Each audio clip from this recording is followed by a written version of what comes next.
Welcome to Hired in IT. Our mission is simple: help you build the skills that employers actually want. Whether you're trying to land your first IT job, switch careers, earn a promotion, or increase your salary, we're here to help. Every video is thoroughly researched and designed to make complex IT topics easy to understand.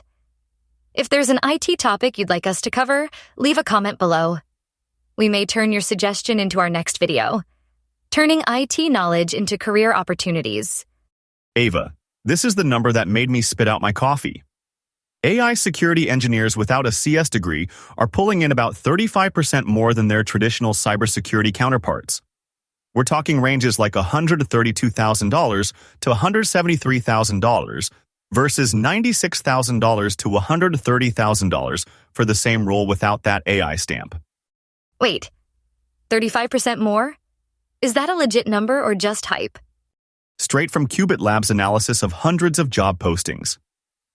And Glassdoor's 2026 data puts median total comp for an AI security engineer at $177,000.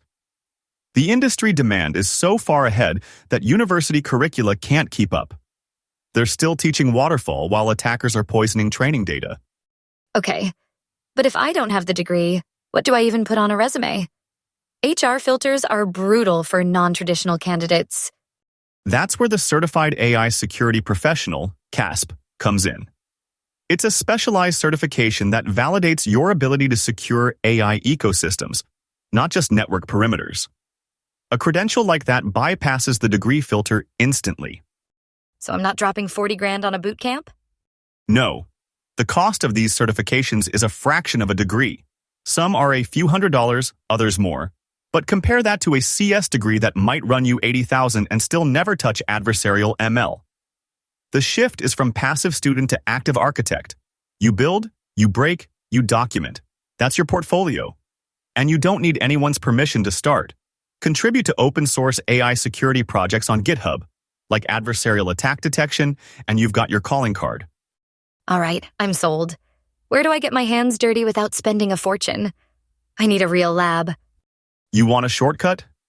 Spin up a project on one of the major cloud AI services.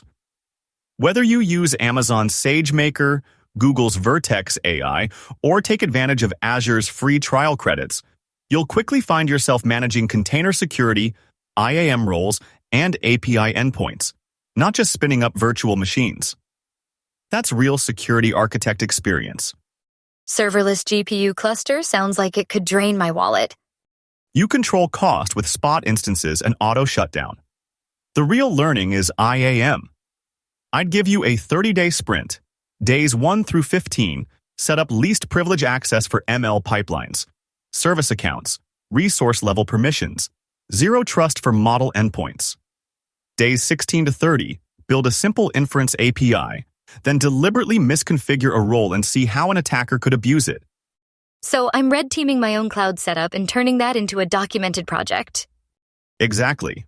And that's the same mindset you use for the scary stuff everyone's talking about: indirect prompt injection and data poisoning. I saw a demo where a Slack bot ingested a message with hidden instructions and exfiltrated private keys. That's the new SQL injection. So what do I do about it? I'm not a researcher. You download a local LLM, Llama or Mistral, and hit it with Clever Hands, or the IBM Adversarial Robustness Toolbox. Craft adversarial inputs. Watch how a tiny perturbation flips a classification. Then write a threat model. Assets, adversaries, mitigations. So is hands-on threat modeling the single skill that makes a non-traditional resume pop? Absolutely. When I see a candidate who's threat modeled a multi-agent supply chain or an LLM customer support system, I know they think like an architect. That's more valuable than a GPA. All right. So if I want to build a portfolio piece that makes a hiring manager stop scrolling, what does that look like? Secure a multi-agent ecosystem. Simulate a swarm of autonomous agents handling inventory, ordering, and payments, each running a different LLM. Implement real-time guardrails that monitor agent-to-agent messages for anomaly patterns, prompt injection, and unexpected function calls.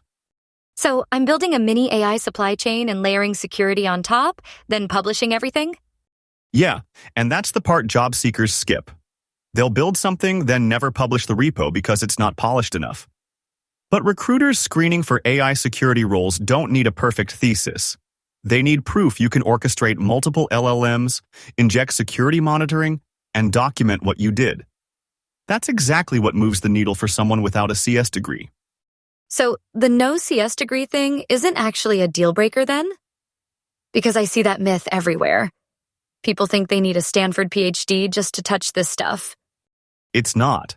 The 2026 job market for AI security doesn't care about your degree nearly as much as it cares about your hands-on skills and the portfolio you've shipped. Certifications like the CASP or even Azure AI Fundamentals can plug the knowledge gap. But no hiring manager's going to toss your resume just because you didn't major in CS. The ISAP, the Advanced Architecture Cert, doesn't require a CS degree. It builds on top of the CISSP and documented experience, according to the Security Architect Roadmap. Wait, back up. Didn't I see somewhere that adding AI skills to a cybersecurity resume bumps your pay by something like 35%? That's not just a little bump. That's a career trajectory changer. It's real. Qubit Labs analyzed hundreds of postings and found AI-fluent security pros earn 35% more on average, $132,000 to $173,000 versus $96,000 to $130,000 for standard engineers. And if you climb to security architect, Glassdoor puts the median total comp at $223,000 a year. So yes, that's the difference between instant ramen and the fancy ramen with the soft-boiled egg and the pork belly. Okay, for over 200 grand, I'll learn anything. But walk me through the actual steps, start to finish. For someone who's maybe got some IT basics but no fancy background. Start with fundamentals you can learn in weeks. Python, Linux command line, and the CIA triad. Confidentiality, integrity, availability, plus basic networking. Then spend a couple months on machine learning basics. Not research level, just enough to understand how models train, what training data poisoning looks like, and where models fail. After that, you hit core AI security for 3 to 6 months. Adversarial attacks, model extraction, prompt injection defenses, tools like Clever Hands or IBM's Adversarial Robustness Toolbox. And cloud security for ML pipelines, AWS SageMaker, Vertex AI, Kubernetes security.